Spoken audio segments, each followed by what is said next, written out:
Where would you like to start? What was your reaction when you found out about that medal is securing? Well, obviously, fairly disappointed on the basis that we think the Ross Glendinning medal is synonymous with the Derby, and we would like it to continue. But it wasn't our choice. It's a home Derby for Fremantle, and Fremantle are convinced that that's not part of where they're going in the future. So, from our point of view, we're disappointed, but we still will be awarding a Ross Glendinning medal, and we will after the game, and it'll go to the best player in our team, and hopefully some of the people in this room will assist us in awarding that as per usual. It had been claimed that it was a joint decision. You're saying it definitely was not a joint decision? No, the joint decision is about the trophy itself, and the trophy was a joint decision, and that won't be awarded after the game because that was part of a former sponsorship arrangement which no longer exists. So the Dockers have said that the Glendinning medal was in with that sponsorship and that was the reason why it's not being presented. Is that just spin then? That's not correct, no. The medal could still be awarded, and we could do that without any sponsorship ramifications whatsoever. So no, that's not correct. We would still like to go ahead as the Ross Glendinning medal for the best player on the ground, but it doesn't appear that that's going to happen, so we're going to go forward regardless. We think it's really important for West Australians and West Australian football in general that we preserve our great players and make sure that they're put on a pedestal like they should be. Ross is one of those players, and in fact when it was constructed in 2001, Ross had been part and was part of both clubs. So we're really keen to preserve that, and we will continue to preserve that as we go forward. Why do you think the Dockers wanted it scrapped? I've got no idea. You'd have to ask them. Is it because of Glendinning's strong affiliation with the Dockers, do you think? Well, I don't know.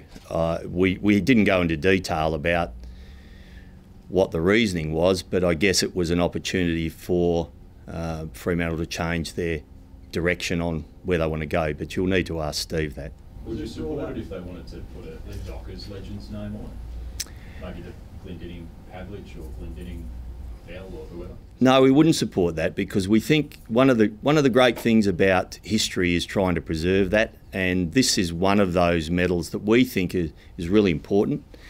There are a number of players who've won this medal who rate it right up there with some of their best performances, and although it's a qualifying game, it's still extremely important to the individual who wins that award, and I think we need to preserve that as the Glendinning medal, and it should go on forever. And it's similar to the Simpson medal and other things that we've constructed in West Australian football that I think are really important for the heritage of the game. So deciding the presentation of the medal, is it literally just the home side who decides whether or not the medal will be presented? I mean, I imagine the two clubs came to some agreement about the initial presentation of the medal. Is that how it's sort of... That's correct, yeah. We did initially. We decided on the Ross Glendinning medal, named after someone who'd been involved with both clubs, and that happened in 2001. And subsequently, so that each club decides on home, if it's their home game, whether or not the medal is presented. Is that correct? No, that's not correct. It's presented at every game, and has been since 2001. From here, you're going to present it to one of your players after this game. When it's your home game later on in the year, will Ross Glendinning medal be presented to the best player on the field because it's your home game, or will just still after that moment be just a West Coast player who will receive that medal? No, we have control of our home game, so we'll have a presentation on the ground.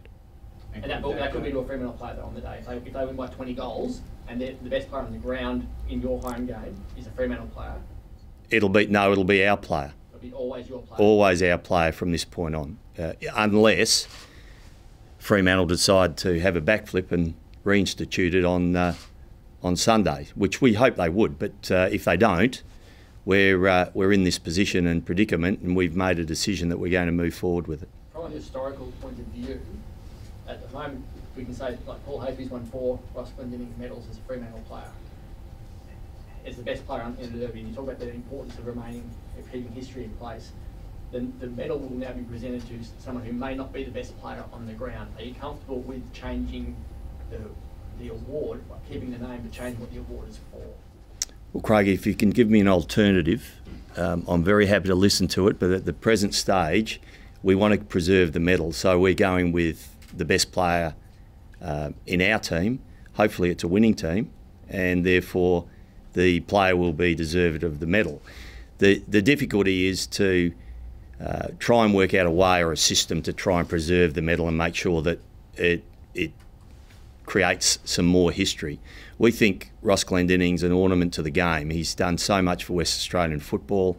He's done so much, I guess, nationally with his contribution with North Melbourne. He won the Brownlow medal. All that is part of the history and the build-up, and that's why he was originally named as the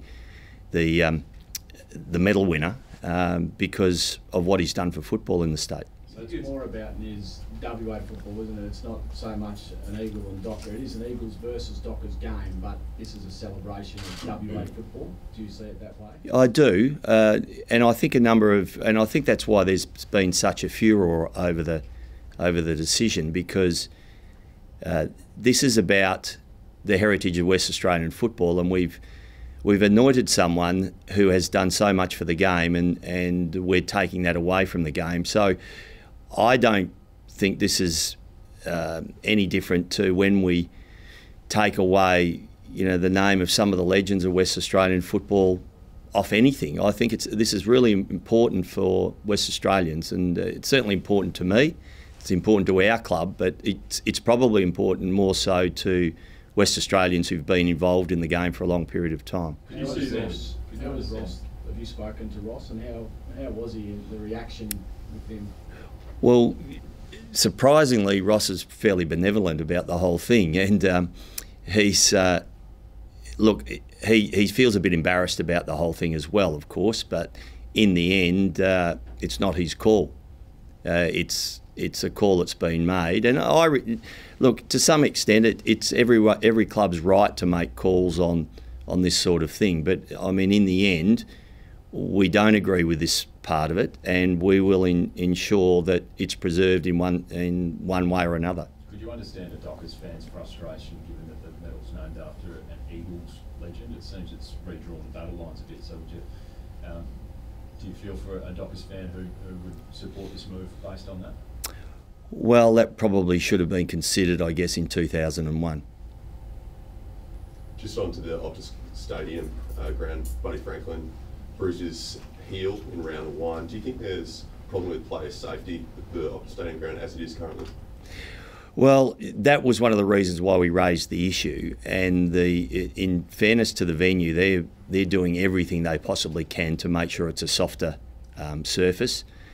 And it is all about player safety. It means that we'll be off the ground for 3 weeks, and other than playing games there, as will the opposition clubs.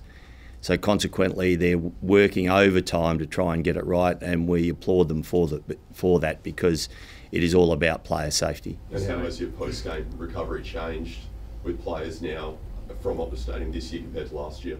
Well, it just takes a little longer to recover, because the guys are on their legs. So we've had to adjust the recovery timetable, and consequently other clubs who've played here have given us some feedback on the same. So it's something we've had to address. The venue management have addressed it. So hopefully over the next few weeks it will improve dramatically, and we'll be in a really good position. In saying that, was it disappointing that they would fixture something like a nitro circus there yesterday? It seems quite unusual that they do that, considering there have been a huge amount of question marks over the circus. Well, the problem is that's pre-booked. It's been booked for a long time, and it's very difficult to cancel, so I understand their position there. So just confirm, so you won't train on Optus Stadium over the next couple of weeks? Is that Next 3 weeks. Next 3 weeks. And that's the same for visiting teams? Etc.? Yes, yeah. Is there a feeling within... Come to? Beg your When pardon? did you reach that agreement? We decided on that yesterday. It was discussed with both the clubs. Both clubs agreed, and the venue has been talking to the AFL about the same issue. Is it a bit embarrassing, given how much the stadium costs, that 5 weeks in you're not allowed on it, the Dockers aren't allowed on it, and visiting teams aren't allowed on it? No, I don't think it's embarrassing. I think it's probably an issue for the new turf, and it's sometimes these things arise. It's happened several times when you lay new turf. Sometimes you'll end up with a surface that's far too soft, which happened at Subiaco Oval when the new turf was raised and it was an issue. And because we're very particular in the types of surface we're looking at playing on these days, I mean, if you went back 20 years, it wouldn't matter what it was. We just played. These days, the guys are pretty finely tuned, so we need to make sure it's the right surface. But I guess in the end, we're trying to get perfection in everything we do, and the venue managers actually understand that, so they're doing their best. Is there a feeling from, when you met with the club, is there a feeling from the clubs that some of these injuries could have been avoided if we were still playing at Domain? Oh, that's only theoretical. We don't know. We don't know whether that's just a normal course of injury or it's part of the surface. You know, we're just surmising that might have happened. But at this stage, we'll take it as unlucky, and hopefully, with a softer surface, at least the players will pull up a lot better over the next 2 or 3 days after a game. Is it getting softer? Is it getting towards where you want it to be? Yes, it is, and that comes through a lot of hard work by the curator and a lot of hard work by the venue to try and improve it. The stadium says that the surface does test at the more softer end of AFL standards. Have you guys done your own testing, or is it just sort of anecdotal reports that you've had from players that you're sort of basing? It's more about the reports of the players. We are concerned that testing maybe on certain areas and other areas are hard, so there's different types of surfaces around the ground, and the venue has acknowledged that.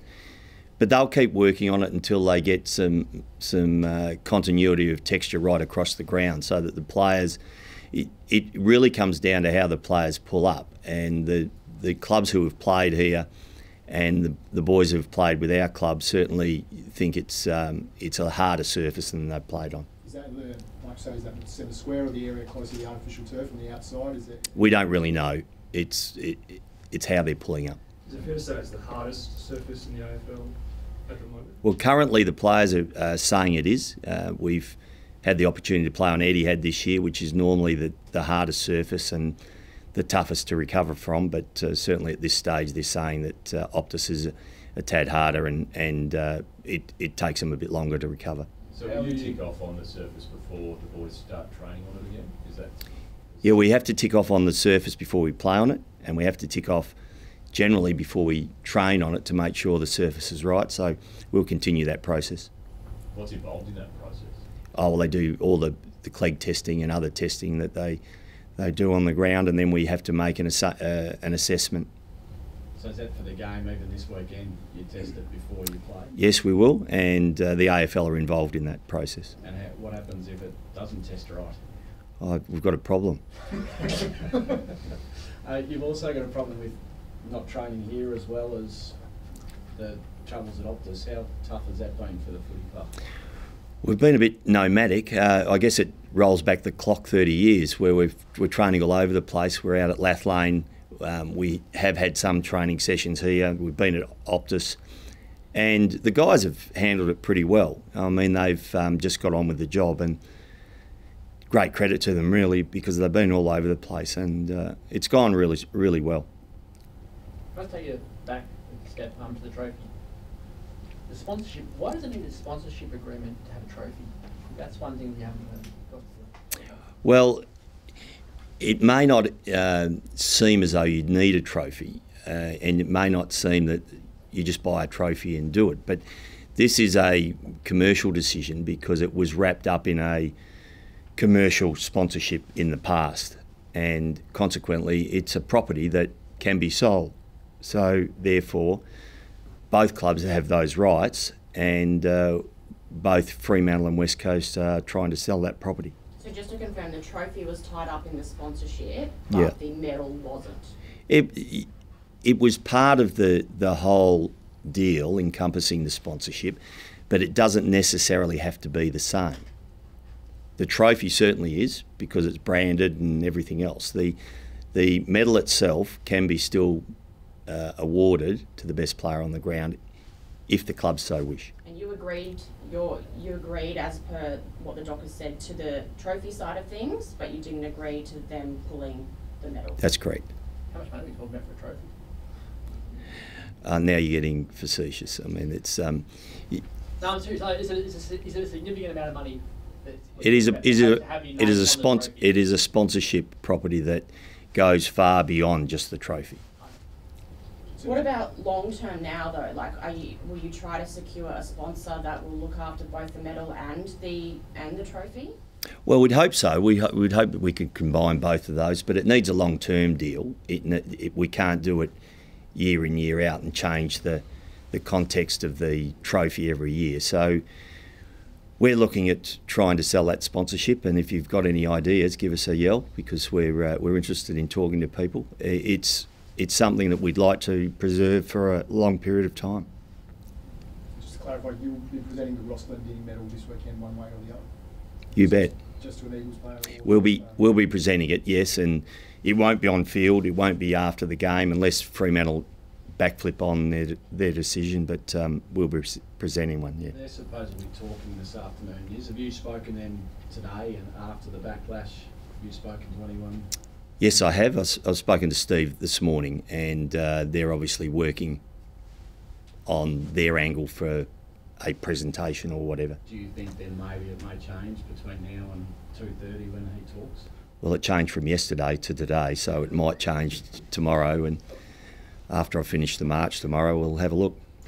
Why did this happen all so late, just days before the clash? I don't know.